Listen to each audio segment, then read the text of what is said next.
ತುಂಬಾ ಜನ students parents ಮೆಸೇಜಲ್ಲಿ ಕೇಳ್ತಾ ಇದ್ರಿ, sir Gopalan college of engineering and management ಬಗ್ಗೆ ಮಾಹಿತಿ ಕೊಡಿ ಅಂತ.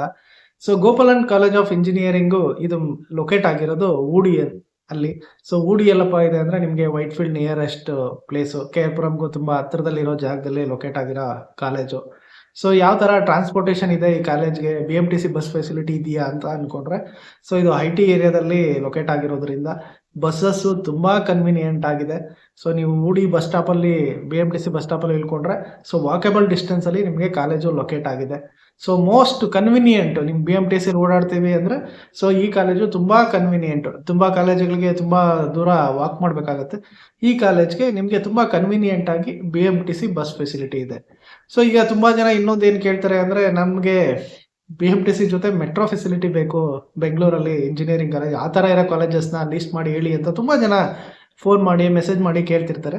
ಸೊ ಆ ತರ ಆಪ್ಷನ್ ಕೇಳೋಂಥ ಸ್ಟೂಡೆಂಟ್ಸ್ಗೆ ಇದು ಒಂದು ಕಾಲೇಜು, ಮೆಟ್ರೋ ಫೆಸಿಲಿಟಿ ಇರೋ ಕಾಲೇಜು. ಸೊ ನೀವು ಊಡಿ ಮೆಟ್ರೋ ಸ್ಟೇಷನ್ ಅಲ್ಲಿ ಇಳ್ಕೊಂಡ್ರೆ ಸೊ ವೆರಿ ಒಂದು 5 ಮಿನಿಟ್ಸ್ ವಾಕೇಬಲ್ ಡಿಸ್ಟೆನ್ಸ್ ಅಲ್ಲಿ ನಿಮಗೆ ಈ ಕಾಲೇಜನ್ನ ನೀವು ರೀಚ್ ಆಗ್ಬೋದು. ಸೊ 5 ಮಿನಿಟ್ಸ್ ಅಂದ್ರೆ ನಿಮ್ಗೆ ಏನದು ತುಂಬಾ ನೆಗ್ಲಿಜಿಬಲ್ ಟೈಮು. ಸೊ ಈಸಿಯಾಗಿ ವಾಕೇಬಲ್ ಡಿಸ್ಟೆನ್ಸ್ ಅಲ್ಲಿ ಇರುವಂತ college so Gopalan college. So ಏನಪ್ಪಾ ಈ ಕಾಲೇಜು ಯಾವಾಗ ಸ್ಟಾರ್ಟ್ ಆಯ್ತು ಅಂದ್ರೆ, ಈ ಕಾಲೇಜ್ ಸ್ಟಾರ್ಟ್ ಆಗಿರೋದು 2009ರಲ್ಲಿ ಸ್ಟಾರ್ಟ್ ಆಗಿದೆ. ಸೊ ಒಂದು 15-16 ವರ್ಷ ಆಗಿರೋ ಕಾಲೇಜು. ಸೊ ಏನು ಈ ಕಾಲೇಜು ಯಾವ ತರ, ಏನು ತುಂಬಾ ದೊಡ್ಡ ಕ್ಯಾಂಪಸ್ ಅಂದ್ರೆ, ಸೊ ತುಂಬಾ ದೊಡ್ಡ ಕ್ಯಾಂಪಸ್ನ ನೀವು ಎಕ್ಸ್ಪೆಕ್ಟ್ ಮಾಡಬೇಡಿ. ಒಂದು ಒಳ್ಳೆ ದೊಡ್ಡ ಬಿಲ್ಡಿಂಗ್ ಕಟ್ಕೊಂಡಿದ್ದಾರೆ. ಆ ಬಿಲ್ಡಿಂಗ್ ಅಲ್ಲೇ ಎಲ್ಲಾ ಬ್ರಾಂಚಸ್ನ ಅವ್ರು ಆಪರೇಟ್ ಮಾಡ್ತಿದ್ದಾರೆ. ಸೊ ಇದು ಏನು ಆಟೋನಮಸ್ VTU ಅಫಿಲೇಟೆಡ್ ಆ ಕಾಲೇಜು ಅಂದ್ರೆ, ಸೊ ಇದು 15 ವರ್ಷ ಆಗಿರೋದ್ರಿಂದ ಸದ್ಯಕ್ಕೆ ಇನ್ನೂ VTU affiliated. So VTU affiliated ಅಂದ್ರೆ ಸೊ VTU ಅಂಡರಲ್ಲೇ ಇರುವಂತ ಕಾಲೇಜು. ಸೊ ಈ ಕಾಲೇಜಲ್ಲಿ ಏನೇ ಎಕ್ಸಾಮಿನೇಷನ್ಸು, ವ್ಯಾಲ್ಯುಯೇಷನ್ಸು, ಸಿಲೆಬಸ್ಸು ಎಲ್ಲ ಅಂಡರ್ VTU ಯೂನಿವರ್ಸಿಟಿಯಲ್ಲಿ ಬರುತ್ತೆ. ಸೊ ತುಂಬಾ ಜನಕ್ಕೆ ನನ್ನ ವಿಡಿಯೋಸ್, ಹಳೆ ವಿಡಿಯೋಸ್ ಎಲ್ಲ ನೋಡಿದ್ರೆ ಸೊ ಎಲ್ಲರಿಗೂ ಗೊತ್ತಿರುತ್ತೆ ಏನಪ್ಪ VTU ಆಟೋನಮಸ್ಸು ಮತ್ತು VTU ಕಾಲೇಜಸ್ಗೆ ಡಿಫ್ರೆನ್ಸ್ ಅಂತ ತುಂಬ ವಿಡಿಯೋಗಳಲ್ಲಿ ನಾನು ಡೀಟೇಲಾಗಿ ಎಕ್ಸ್ಪ್ಲೇನ್ ಮಾಡಿದ್ದೀನಿ. ಸೊ ಆಟೋನಮಸ್ ಅಂದರೆ ಅದೇ ಕಾಲೇಜಲ್ಲಿ ಅವರೇ ಬೇಕಾದಾಗೆ ಸಿಲೆಬಸ್ನ ಮಾಡಿಫಿಕೇಶನ್ ಮಾಡ್ಕೊತಾರೆ, ವ್ಯಾಲ್ಯುಯೇಷನ್ ಎಲ್ಲ ಅವರೇ ಮಾಡ್ಕೊತಾರೆ, ರಿಸಲ್ಟ್ ಎಲ್ಲ ಅವ್ರ ಕೈಯಲ್ಲಿ ಇರುತ್ತೆ. So VTU affiliated, VTU under ಕಾಲೇಜಸಲ್ಲಿ ಸೊ ನಿಮಗೆ ಎಲ್ಲ VTU ಯೂನಿವರ್ಸಿಟಿ ಅಂಡರಲ್ಲಿ ಇರುತ್ತೆ. ಸೊ ನೀವು ಯಾವ ಥರ ಬೋರ್ಡ್ ಎಕ್ಸಾಮ್ ಬರೀತಿರಲ್ವ ಆ ಥರ, ಸೊ ಕರ್ನಾಟಕ ಬೋರ್ಡ್ ಯಾವ ಥರ ನಿಮಗೆ ಎಕ್ಸಾಮ್ಸ್ನ ಕಂಡಕ್ಟ್ ಮಾಡುತ್ತೋ ಅದೇ ಥರ ಇಲ್ಲಿ VTU ಅಂಡರಲ್ಲಿ ಈ ಕಾಲೇಜ್ ಇರುತ್ತೆ. ಸೊ ಸಿಲೆಬಸ್ಸಿಂದ ಹಿಡಿದು ಎಕ್ಸಾಮಿನೇಷನ್, ರಿಸಲ್ಟು ಎಲ್ಲ ಅವ್ರ ಕಂಟ್ರೋಲಲ್ಲಿ ಇರುತ್ತೆ. ಸೊ ನಿಮಗೆ ಫೈನಲ್ ಆಗಿ ಸರ್ಟಿಫಿಕೇಟ್ ಬರೋದು VTU ಸರ್ಟಿಫಿಕೇಟೇ. ಸೊ ಯೂನಿವರ್ಸಿಟಿಯಿಂದ VTU ನೀವು ಗ್ರಾಜ್ಯುಯೇಟ್ ಆಗಿದ್ದೀರಿ ಅಂತ ಬರುತ್ತೆ, ಅದರಲ್ಲಿ ನಿಮ್ಮ ಕಾಲೇಜ್ ಹೆಸರು ಮೆನ್ಷನ್ ಮಾಡಿರ್ತಾರೆ. ಸೊ ಇದು VTU ಅಫಿಲೇಟೆಡ್ ಕಾಲೇಜು. ಸರಿ ಸರ್, ಯಾವ್ಯಾವ ಕೋರ್ಸಸ್ನ ಆಫರ್ ಮಾಡ್ತಾರೆ ಈ ಕಾಲೇಜಲ್ಲಿ ಅಂತ. ಸೊ ಈಗ ನೀವು ತುಂಬಾ ಕಾಲೇಜಸ್ಸಲ್ಲಿ ನೋಡಿರ್ತೀರಿ, ಹೆಸರಿಗೆ ಸುಮ್ಮನೆ ನೇಮ್ನ ಚೇಂಜ್ ಮಾಡಿಕೊಂಡು CSC ವಿತ್ ಅಂತೇಳಿ ತುಂಬಾ ಬ್ರಾಂಚಸ್ನ ಆ್ಯಡ್ ಆನ್ ಮಾಡ್ತಾರೆ. ಸೊ ಈ ಕಾಲೇಜಲ್ಲಿ ಐ ಥಿಂಕ್ ಇನ್ನೂ ಆ ಟ್ರೆಂಡ್ ಸ್ಟಾರ್ಟ್ ಆಗಿಲ್ಲ. ಸೊ ಕ್ಯಾಶುವಲ್ ಆಗಿ ಸೊ ತುಂಬಾ ಬ್ರಾಂಚಸ್ನೇನು ಓಪನ್ ಮಾಡಿದೆ, ಇರೋ ಟ್ರೆಡಿಷ್ನಲ್ ಆಗಿ ಕೆಲವು ಅಡಿಷ್ನಲ್ ನ್ಯೂ ಟ್ರೆಂಡಿಂಗ್ ಬ್ರಾಂಚಸ್ ಮಾತ್ರ ಇಟ್ಕೊಂಡಿದ್ದಾರೆ. ಸೊ ಬೇಸಿಕಲ್ ಆಗಿ first computer science engineering. So ಇದು IT ಇಂಡಸ್ಟ್ರಿಯಲ್ ಏರಿಯಾದಲ್ಲಿ ಲೊಕೇಟ್ ಆಗಿರೋದ್ರಿಂದ ಕಂಪ್ಯೂಟರ್ ಸೈನ್ಸ್ ರಿಲೇಟೆಡ್ ಬ್ರಾಂಚಸ್ನೇ ಟಾರ್ಗೆಟ್ ಮಾಡ್ಕೊಂಡಿದ್ದಾರೆ ಮೇನ್ ಆಗಿ. So main core computer science branch ಇದೆ, ಜೊತೆಗೆ ಕಂಪ್ಯೂಟರ್ ಸೈನ್ಸ್ AML ಬ್ರಾಂಚ್ ಇದೆ, computer science data science branch ಇದೆ, ಜೊತೆಗೆ ಇನ್ಫಾರ್ಮೇಷನ್ ಟೆಕ್ನಾಲಜಿ ಬ್ರಾಂಚ್ ಒಂದಿದೆ. ಸೊ ಇದು 4 IT ಬ್ರಾಂಚಸ್ ಆದರೆ ಒಂದು ಎಲೆಕ್ಟ್ರಾನಿಕ್ಸ್ ಇಂಜಿನಿಯರಿಂಗ್ ಬ್ರಾಂಚ್ ಇದೆ. ಜೊತೆಗೆ instead of mechanical civil engineering ಇವರು ಸ್ವಲ್ಪ ಡಿಫ್ರೆಂಟ್ ಆಗಿ ಏರೋನಾಟಿಕಲ್ ಇಂಜಿನಿಯರಿಂಗ್ ಅಂತ ಒಂದು ಬ್ರಾಂಚ್ನ ಇಟ್ಕೊಂಡಿದ್ದಾರೆ. ಸೊ ಇದು ಈ ಕಾಲೇಜಲ್ಲಿ ಇರೋ ಬ್ರಾಂಚಸ್ಸು.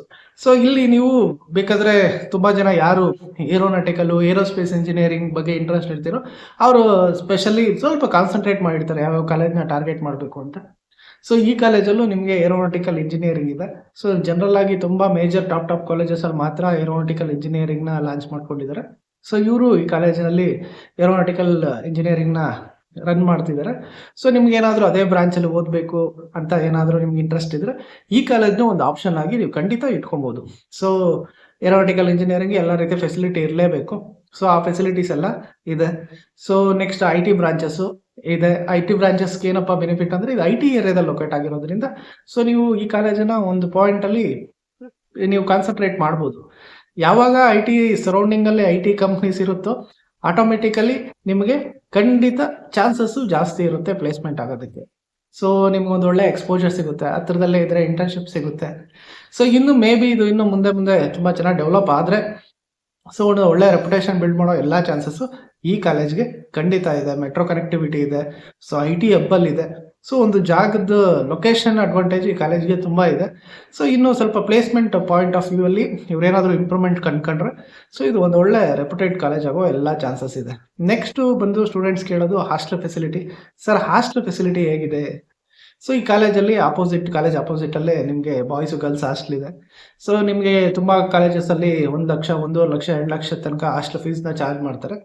ಸೊ ಈ ಕಾಲೇಜಲ್ಲಿ ಸ್ವಲ್ಪ ರೀಸನಬಲ್ ಆಗಿ ನಿಮಗೆ ಹಾಸ್ಟೆಲ್ ಫೀಸ್ ಇಟ್ಕೊಂಡಿದ್ದಾರೆ. 80,000ಗೆ ನಿಮಗೆ ಬೋತ್ ಬಾಯ್ಸ್ ಅಂಡ್ ಗರ್ಲ್ಸ್ಗೆ ವಿತ್ ಫುಡ್ ಸಿಗುತ್ತೆ. ಸೊ ಇದೊಂಥರ ರೀಸನಬಲ್ ಅಂತ ಹೇಳ್ಬೋದು. ಬೆಂಗಳೂರಲ್ಲಿ ನೀವು ಯಾರಾದ್ರೂ ವೈಟ್ ಫೀಲ್ಡ್ ಸರೌಂಡಿಂಗ್ ಅಲ್ಲಿ ಸ್ಟೇ ಮಾಡುವಂತ ಸ್ಟೂಡೆಂಟ್ಸ್ಗೆ ಇಲ್ಲ ಎಂಪ್ಲಾಯೀಸ್ಗೆ ಖಂಡಿತ ಗೊತ್ತಿರುತ್ತೆ ಎಷ್ಟು ಕಾಸ್ಟ್ಲಿ ಇದೆ ಆ ಏರಿಯಾದಲ್ಲಿ. ಸೊ ಆ ಏರಿಯಾದಲ್ಲಿ ಇವರು 80,000 ಬಿಲೋ 1 lakh ನಿಮ್ಗೆ ಕಾಲೇಜ್ ಹಾಸ್ಟೆಲ್ನ ಅಫೋರ್ಡ್ ಮಾಡ್ತಿದ್ದಾರೆ ಅಂದ್ರೆ ಇದು ತುಂಬಾ ಒಳ್ಳೆ ಅಪರ್ಚುನಿಟಿ. ಸೊ ನೀವು ಕಾಲೇಜ್ ಹಾಸ್ಟೆಲ್ ಬೇಕಾದ್ರೂ ಸೇರ್ಕೊಬೋದು. ಇಲ್ಲ ಸರ್ ನಾನು ಕಾಲೇಜ್ ಹಾಸ್ಟೆಲ್ ಬೇಡ, ನಾನು PGಗೆ ಸೇರ್ಕೊಂತೀನಿ ಅಂದ್ರೆ ಆ ಏರಿಯಾದಲ್ಲಿ ತುಂಬಾ PGs ಲೊಕೇಟ್ ಆಗಿದೆ. ಸೊ ನೀವು PGs ಬೇಕಾದ್ರೆ ಟಾರ್ಗೆಟ್ ಮಾಡ್ಕೊಂಡು, ಸೊ ನಿಮ್ಗೆ ಏನಾದ್ರು PGs ಮತ್ತೆ ಕಾಲೇಜ್ ಹಾಸ್ಟೆಲ್ ಕಾಸ್ಟ್ಲಿ ಅನ್ಸಿದ್ರೆ ಸೊ ಈ ಸರೌಂಡಿಂಗ್ ಅಲ್ಲಿ BCM ಹಾಸ್ಟೆಲ್ ಇದೆ. ಸೊ ನೀವು ಅದನ್ನು ಟ್ರೈ ಮಾಡ್ಬೋದು. ಸೊ ಅದರಿಂದ ನಿಮಗೆ ಸ್ವಲ್ಪ ಫೈನಾನ್ಷಿಯಲಿ ಬರ್ಡನ್ ಕಡಿಮೆ ಆಗುತ್ತೆ. ಸೊ ಸರಿ ಸರ್ ಹಾಸ್ಟೆಲ್ ಆಯ್ತು ಸರ್, ನಮ್ಗೆ ಇನ್ ಕೇಸ್ KCET ಸೇರ್ತೀವಿ ಅಂದ್ರೆ ಏನ್ ಕಟ್ ಆಫ್ ಇದ್ರೆ ಸಿಗುತ್ತೆ ಈ ಕಾಲೇಜಲ್ಲಿ ಅಂದ್ರೆ ಸೊ ಇದು ಒಂದ್ ಸ್ವಲ್ಪ ಲೀನಿಯನ್ಸ್. IT ಏರಿಯಾದಲ್ಲಿ ಲೊಕೇಟ್ ಆಗಿದ್ರು ಸೊ ಸ್ವಲ್ಪ ಸ್ಟೂಡೆಂಟ್ ಪ್ರಿಫರೆನ್ಸ್ ಕಡಿಮೆ ಇರೋದ್ರಿಂದ ಸೊ ತುಂಬಾ ನಿಮ್ದು 80,000 ತನಕ ರ್ಯಾಂಕಿಂಗ್ ಇದ್ರು IT ಬ್ರಾಂಚಸ್ಗೆ ಸೀಟ್ ಸಿಗೋ ಚಾನ್ಸಸ್ ಜಾಸ್ತಿ ಇದೆ.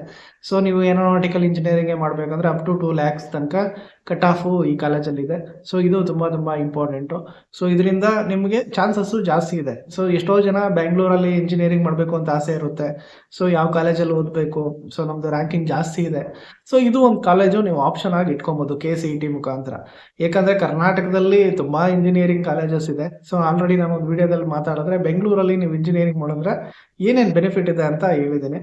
ಸೊ ಆ ಪಾಯಿಂಟ್ ಅಲ್ಲಿ ನೀವು ಯೋಚನೆ ಮಾಡಿದಾಗ ಸೊ ಎಲ್ಲೋ ಒಂದ್ ಕಡೆ ಯಾವುದೋ ಒಂದು ಹಳ್ಳಿಯಲ್ಲಿ ನೀವು ಏನು ಸಿಟಿ ಎಕ್ಸ್ಪೋಜರು ಅಥವಾ ಟೆಕ್ನಾಲಜಿ ಎಕ್ಸ್ಪೋಜರ್ ಇಲ್ಲದೆ ಇರುವಂತ ಕಾಲೇಜಲ್ಲಿ ಮಾಡೋದಕ್ಕಿಂತ ಸೊ ಈ ಕಾಲೇಜಲ್ಲಿ ಮಾಡಿದ್ರು ನಿಮಗೆ ಬೆನಿಫಿಟ್ ಆಗೋ ಚಾನ್ಸಸ್ ಜಾಸ್ತಿ ಇರುತ್ತೆ. ಸೊ ಇದನ್ನ ನೀವು ಪಾಯಿಂಟ್ ಯೋಚನೆ ಮಾಡ್ಕೊಂಡು ಸೇರ್ಬೋದು. ಜೊತೆಗೆ ಇನ್ ಕೇಸ್ ನೀವೇನಾದ್ರೂ ಬೇರೆ ಕಡೆಯಿಂದ ಓಡಾಡ್ತೀವಿ, ನನಗೆ ಕಾಲೇಜ್ ಬಸ್ಸೇ ಬೇಕು ಅಂದ್ರು ಇವ್ರು ಕಾಲೇಜ್ ಬಸ್ ಟ್ರಾನ್ಸ್ಪೋರ್ಟೇಷನ್ ಫೆಸಿಲಿಟಿನೂ ಇದೆ. So next very important placement. So ನೀವು ಯಾವುದೇ ಕಾಲೇಜ್ನ ನೀವು ಕ್ಯಾಟಗರೈಸ್ ಮಾಡೋದು ಟಾಪ್ ಕಾಲೇಜ್ ತುಂಬಾ ಕೇಳ್ತೀರಿ, ಸರ್ ಈ ಕಾಲೇಜ್ ಚೆನ್ನಾಗಿದೆಯಾ, ಈ ಕಾಲೇಜ್ ಚೆನ್ನಾಗಿದೆಯಾ, ಕಂಪ್ಯಾರಿಸನ್ ಕೇಳ್ತಿರ್ತೀರಿ. ಆ ಕಂಪ್ಯಾರಿಸನ್ ಯಾವಾಗ ಬರುತ್ತೆ ಅಂದ್ರೆ ಎಲ್ಲಾ ಕಾಲೇಜಲ್ಲೂ ಎಲ್ಲಾ ಫೆಸಿಲಿಟಿ ಇರುತ್ತೆ. ಸೊ ಓನ್ಲಿ ದ ಫೆಸಿಲಿಟಿ ಬೇಕಾಗಿರೋದು ಪ್ಲೇಸ್ಮೆಂಟ್. ಯಾವ ಕಾಲೇಜಲ್ಲಿ ಪ್ಲೇಸ್ಮೆಂಟ್ ಚೆನ್ನಾಗಿ ಕೊಡ್ತಾರೋ ಆ ಕಾಲೇಜ್ಗೆ ನಾವು ಟಾಪ್ ಅಂತ ಕರಿಬೋದು. ಸೊ ಕಾಲೇಜ್ ಟಾಪ್ ಆಗೋದೇ ಅದರಿಂದ. ಸೊ ಉಳಿದಿದ್ದೆಲ್ಲ ಆಟೋಮೆಟಿಕಲಿ ಜನರೇಟ್ ಆಗ್ತಾ ಹೋಗುತ್ತೆ. ಸೊ ಎಲ್ಲಾ ಫೆಸಿಲಿಟೀಸ್ನು ಆಟೋಮೆಟಿಕಲಿ ಬರ್ತಾ ಇರುತ್ತೆ. ಸೊ ನಿಮ್ ಪ್ಲೇಸ್ಮೆಂಟ್ ಯಾವ ತರ ಕೊಡ್ತಾರೆ ಅನ್ನೋದು ಇಂಪಾರ್ಟೆಂಟ್. ಸೊ ಈ ಕಾಲೇಜಲ್ಲೂ ಪ್ಲೇಸ್ಮೆಂಟ್ ಪಾಯಿಂಟ್ ಆಫ್ ವ್ಯೂ ಅಲ್ಲಿ ಸೊ 14 ಲಕ್ಷದ ತನಕ ಹೈಯೆಸ್ಟ್ ಪ್ಯಾಕೇಜ್ ರೆಕಾರ್ಡ್ ಆಗಿದೆ. All and average 3 to 5 lakhs ನಿಮಗೆ ಖಂಡಿತ ಸಿಗೋ ಚಾನ್ಸಸ್ ಇದೆ. ಸೊ ಇಲ್ಲಿ ಏನಂದ್ರೆ ನೀವು IT ಏರಿಯಾದಲ್ಲಿ ಲೊಕೇಟ್ ಆಗಿರೋದ್ರಿಂದ ಇಂಟರ್ನ್ಶಿಪ್ಸ್ಗೆ ನಿಮ್ಗೆ ಒಳ್ಳೊಳ್ಳೆ ಕಂಪ್ನಿಗಳು ನೀವೇನಾದ್ರೂ ಕಾಂಟ್ಯಾಕ್ಟ್ ಮಾಡಿ ಇಲ್ಲ ಕಾಲೇಜ್ ಮುಖಾಂತರ ಕಾಂಟ್ಯಾಕ್ಟ್ ಮಾಡೋದ್ರಿಂದ ಸೊ ನಿಮಗೆ ಈಸಿ ಆಕ್ಸೆಸ್ ಬೇಗ ಸಿಗುತ್ತೆ IT ಕಂಪ್ನಿಗೆ, ಮತ್ತೆ ಎಕ್ಸ್ಪೋಜರ್ ಚೆನ್ನಾಗಿ ಸಿಗುತ್ತೆ. ಸೊ ಅದರಿಂದ ನಿಮಗೆ ಪ್ಲೇಸ್ಮೆಂಟ್ ಆಗೋದಕ್ಕೆ ಒಳ್ಳೆ ಅವಕಾಶಗಳು ಖಂಡಿತ ಸಿಗುತ್ತೆ. ಸೊ ಇದು ಮೇಜರ್ ಇನ್ಫಾರ್ಮೇಶನ್ಸ್. ಐ ಥಿಂಕ್ ಎಲ್ಲ ಏರಿಯಾನು ಕವರ್ ಮಾಡಿದ್ದೀನಿ. ಸೊ ನೆಕ್ಸ್ಟ್ ಏನಪ್ಪಾ ಫೈನಲ್ ಆಗಿ ಏನಕ್ಕೆ ಈ ಕಾಲೇಜ್ ಸೇರ್ಬೇಕಂದ್ರೆ IT ಏರಿಯಾದಲ್ಲಿ ಲೊಕೇಟ್ ಆಗಿದೆ, ಮೆಟ್ರೋ ಕನೆಕ್ಟಿವಿಟಿ ಚೆನ್ನಾಗಿದೆ. ಸೊ ಇವೆರಡು ಮೇಜರ್ ಅಡ್ವಾಂಟೇಜ್ ಇಟ್ಕೊಂಡು ನೀವು ಈ ಕಾಲೇಜ್ಗೆ ಸೇರ್ಬೋದು. ಇನ್ ಕೇಸ್ ಅವಾಯ್ಡ್ ಮಾಡಬೇಕು ಅಂದ್ರೆ ಸೊ ಅದೇ ನಿಮ್ದು ರ್ಯಾಂಕಿಂಗ್ ಸ್ವಲ್ಪ ಜಾಸ್ತಿ ಇದ್ರೂ ಈ ಕಾಲೇಜಲ್ಲಿ ಸೀಟ್ ಸಿಗೋದ್ರಿಂದ ನೀವು top tyre colleges, tyre 1 colleges ಅಲ್ಲಿ ಓದಬೇಕು ಅಂತ ಆಸೆ ಇದ್ರೆ ಇದು ಟೈರ್ 1ಗೆ ಬರೋದಿಲ್ಲ. ಸೊ ಅದರಿಂದ ನೀವು ಏನಾದರೂ ಇನ್ ಕೇಸ್ ಅವಾಯ್ಡ್ ಮಾಡಾಗಿದ್ರೆ ಮಾಡ್ಬೋದು. ಪ್ಲೇಸ್ಮೆಂಟು ಕನ್ಸರ್ನ್ ತುಂಬಾ ಇಂಜಿನಿಯರಿಂಗ್ ಕಾಲೇಜಸ್ ಅಲ್ಲಿ ಇದೇ ಕನ್ಸರ್ನ್ ಇದೆ. ಸೊ ಆ ಪಾಯಿಂಟ್ ಅಲ್ಲಿ ನೀವು ಫುಲ್ಲಿ ಫೋಕಸ್ಡ್ ನನಗೆ ಜಾಬೇ ಇಂಪಾರ್ಟೆಂಟು ಅನ್ನೋದಿದ್ರೆ ಸೊ ಯೋಚನೆ ಮಾಡ್ಕೊಳ್ಳಿ. ಸೊ ಇಲ್ಲ ಅಂದ್ರೆ is a very good college. So final ಆಗಿ ಏನು ಕನ್ಕ್ಲೂಡ್ ಮಾಡ್ಬೋದಪ್ಪ ಈ ಕಾಲೇಜ್ ಬಗ್ಗೆ ಅಂದ್ರೆ Gopalan engineering college and management ಉಡಿಯಲ್ಲಿ ಲೊಕೇಟ್ ಆಗಿದೆ, ಒಂದು IT ಹಬ್ಬಲ್ಲಿ ಲೊಕೇಟ್ ಆಗಿದೆ. ವೆರಿ ಕನ್ವೀನಿಯೆಂಟು, ನಿಮಗೆ ಟ್ರಾನ್ಸ್ಪೋರ್ಟೇಷನ್ ಸಿಗುತ್ತೆ. ಸೊ ಒಂದು ರೀಸನಬಲ್ ರ್ಯಾಂಕಿಂಗ್ ಇದ್ರೂ ನೀವು ಆರಾಮಾಗಿ ಒಂದು ಬೆಂಗಳೂರಲ್ಲಿ ಒಂದು ಒಳ್ಳೆ ಏರಿಯಾದಲ್ಲಿ ಇಂಜಿನಿಯರಿಂಗ್ ಮಾಡ್ಬೋದು. ಸೊ ನಿಮಗೆ ಒಳ್ಳೆ ಸರೌಂಡಿಂಗ್ ಇದೆ, IT ಕಲ್ಚರ್ ಎಕ್ಸ್ಪೋಜರ್ ಸಿಗುತ್ತೆ ಇನಿಷಿಯಲ್ ಡೇಸಲ್ಲೇ. ಸೊ ಇದು ಒಂದು ತುಂಬಾ ಅವಕಾಶ ಎಲ್ಲರಿಗೂ ಸಿಗೋದಿಲ್ಲ. ಸೊ IT ಹಬ್ಬಲ್ಲಿ ಇದ್ದಾಗ ನಿಮಗೆ ಆಟೋಮೆಟಿಕಲಿ ನಿಮಗೆ ಎಕ್ಸ್ಪೋಜರ್ ಖಂಡಿತ ಸಿಗುತ್ತೆ. ಸೊ ಅದು ಎಕ್ಸ್ಪೋಜರ್ ಯಾವಾಗ ಗೊತ್ತಾಗುತ್ತೆ ಅಂದ್ರೆ ಪ್ರಾಕ್ಟಿಕಲ್ ಎಕ್ಸ್ಪೋಜರ್, ಅಂದ್ರೆ ನೀವು ಅಲ್ಲಿ ಹೋದಾಗ ನಿಮ್ಗೆ ಆ ಪರಿಸ್ಥಿತಿ ನಿಮ್ಗೆ ಅರ್ಥ ಆಗುತ್ತೆ. ಸೊ ಇದೊಂದು ಒಳ್ಳೆ ಅವಕಾಶ. ಸೊ ಈ ಕಾಲೇಜಲ್ಲಿ ನಿಮ್ದು ಏನಾದರೂ ರ್ಯಾಂಕಿಂಗ್ ಜಾಸ್ತಿ ಇದ್ರೂ ಒಂದು ಟಾರ್ಗೆಟ್ ಮಾಡ್ಕೊಳ್ಳಿ. ಸೊ ಯಾವುದೇ ಕಾಲೇಜಿಗೆ ಜಾಯ್ನ್ ಆಗೋಕ್ಕೆ ಮುಂಚೆ ಡೈರೆಕ್ಟಾಗಿ ಕಾಲೇಜಿಗೆ ವಿಸಿಟ್ ಮಾಡಿ ಕೇಳಿ, ನಮ್ಗೆ ಈ ಥರ ಪ್ಲೇಸ್ಮೆಂಟ್ ಕೊಡಿಸ್ತೀರಾ ನಾವು ನಿಮ್ಮ ಕಾಲೇಜಿಗೆ ಜಾಯ್ನ್ ಆದರೆ ಅಂತ. ನೀವು ಸಿ ಇ ಟಿಯಿಂದ ಹೋಗ್ತಿದ್ದೀರಾ ಮ್ಯಾನೇಜ್ಮೆಂಟಿಂದ ಹೋಗ್ತೀರಿ ಅನ್ನೋದು ಇಂಪಾರ್ಟೆಂಟ್ ಅಲ್ಲ. ಫಸ್ಟ್ ಅಡ್ಮಿಷನ್ ಆಗೋಕ್ಕೆ ಮುಂಚೆ ನಿಮ್ಮ ಈ ಕಾಲೇಜ್ನ ಏನಾದರೂ ನಿಮ್ಮ ಲೀಸ್ಟಲ್ಲಿ ಇಟ್ಕೊಂಡಿದ್ರೆ ಖಂಡಿತ ಕಾಲೇಜ್ ವಿಸಿಟ್ ಮಾಡಿ. ನಿಮ್ಗೆ ಏನೇನು ಡೀಟೇಲ್ಸ್ ಇದೆ ಎಲ್ಲ ಡೌಟ್ಸ್ನ ಡೀಟೇಲ್ಡಾಗಿ ಇನ್ಫಾರ್ಮೇಷನ್ ಕೇಳಿ. ತೊಂದರೆ ಇಲ್ಲ, ನೀವೇನಾದರೂ ದೂರ ಇದ್ದೀರಿ ಸರ್ ಓಡಾಡೋದಕ್ಕಾಗೋದಿಲ್ಲ ಅಂದರೆ ಹೋಗಿ ಬನ್ನಿ. ಒಂದು 4 ವರ್ಷ ನಿಮ್ಮ ಭವಿಷ್ಯನೇ ಇನ್ವೆಸ್ಟ್ ಮಾಡೋಕ್ಕೆ ರೆಡಿ ಇದ್ದೀರಿ. ಈಗ ಟ್ರಾವೆಲ್ ಮಾಡೋದಕ್ಕೆ 1 ಅವರು ಅಥವಾ 1 ದಿನ ನೀವು ರೆಡಿ ಇಲ್ಲ ಅಂದರೆ ನಿಮ್ಮ ಮಕ್ಕಳ ಭವಿಷ್ಯ ಸ್ವಲ್ಪ ಪ್ರಾಬ್ಲಮಲ್ಲಿ ಇರುತ್ತೆ. ಸೊ ಯಾವುದೇ ಕಾಲೇಜಸ್ ಒಂದು ಲೀಸ್ಟ್ ಮಾಡ್ಕೊಳ್ಳಿ, ಒಂದು 20 ಕಾಲೇಜ್ ಲೀಸ್ಟ್ ಮಾಡ್ಕೊಳ್ಳಿ. ಇನ್ನೂ ರೌಂಡ್ 2 ಚಾನ್ಸ್ ಇದೆ. ನಿಮ್ದೇನೋ ಟಾರ್ಗೆಟ್ ಲಿಸ್ಟ್ ಅಲ್ಲಿ ಇರುತ್ತಲ್ವಾ, ಒಂದು 20 ಕಾಲೇಜ್ ಲೀಸ್ಟ್ ಮಾಡ್ಕೊಂಡು ಎಲ್ಲಾ ಕಾಲೇಜ್ 1 ದಿನ 2 ದಿನ ಬೆಂಗಳೂರಲ್ಲಿ ಓಡಾಡ್ಕೊಂಡು, ಇಲ್ಲ ಬೇರೆ ಕಡೆನೂ ಅಷ್ಟೇ ಎಲ್ಲೇ ಇದ್ರು ಆ ಕಾಲೇಜ್ಗೆ ಹೋಗಿ ಕೇಳಿ, ನೀಟಾಗಿ ಪ್ಲೇಸ್ಮೆಂಟ್ ಬಗ್ಗೆ ಕೇಳಿ. ಸೊ ಯಾವ ತರ ನಮ್ಮ ಮಕ್ಕಳನ್ನ ನೋಡ್ಕೊಂತಾರೆ ಕೇಳಿ, ಏನೇನು ಎಕ್ಸ್ಟ್ರಾ ಆಕ್ಟಿವಿಟೀಸ್ ಕಲಿಸ್ತಾರೆ ಬೇರೆ ಕಾಲೇಜ್ ಕಂಪೇರ್ ಮಾಡಿದ್ರೆ ನೀಟಾಗಿ ಕೇಳ್ಕೊಳ್ಳಿ. ಸೊ ಇದರಿಂದ ನಿಮ್ಗೆ ಹೆಚ್ಚಿನ ಮಾಹಿತಿ ಸಿಗುತ್ತೆ. ಸೊ ಐ ಥಿಂಕ್ ಎಲ್ಲಾ ಇನ್ಫಾರ್ಮೇಶನ್ ಕೊಟ್ಟಿದ್ದೀನಿ. ಇನ್ನೂ ಏನಾದ್ರೂ ಮಾಹಿತಿ ಮಿಸ್ ಆಗಿದ್ರೆ, ನಿಮ್ಗೆ ಏನಾದ್ರೂ ಹೆಚ್ಚಿನ ಮಾಹಿತಿ ಗೊತ್ತಿದ್ರೆ ಖಂಡಿತ ಕಮೆಂಟ್ ಬಾಕ್ಸ್ ಅಲ್ಲಿ ತಿಳಿಸಿ. ಇಲ್ಲ ಇನ್ನೂ ಏನಾದ್ರೂ ನಿಮ್ಗೆ ಮಾಹಿತಿ ಬೇಕಾದ್ರೆ ಖಂಡಿತ ಕಮೆಂಟ್ ಬಾಕ್ಸ್ ಅಲ್ಲಿ ತಿಳಿಸಿ. ನಾನು ಖಂಡಿತ ರೆಸ್ಪಾಂಡ್ ಮಾಡ್ತೀನಿ. ಒಳ್ಳೇದಾಗ್ಲಿ.